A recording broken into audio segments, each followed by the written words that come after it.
My life at 16th Street Baptist Church began when I was 2 years old, and I have remained here at this church because of the history and the hope and the legacy that we have inherited.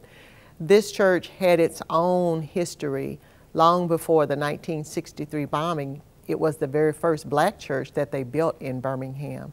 But when my parents joined this church, I found that it was what one author has called a shelter in the time of storm.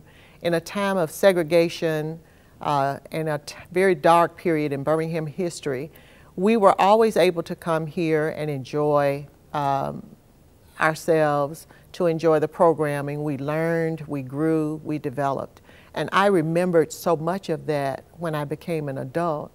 After the bombing of the church, we all felt that we had inherited a legacy of hope, of courage, of love.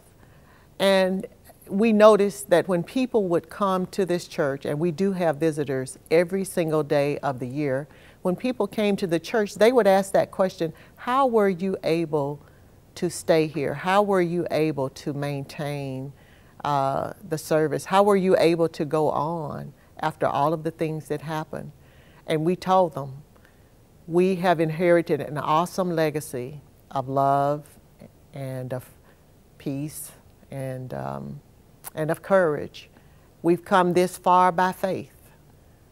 We came this far visualizing what life could be, or how life could be, or what life should be based on what we were reading in God's Word.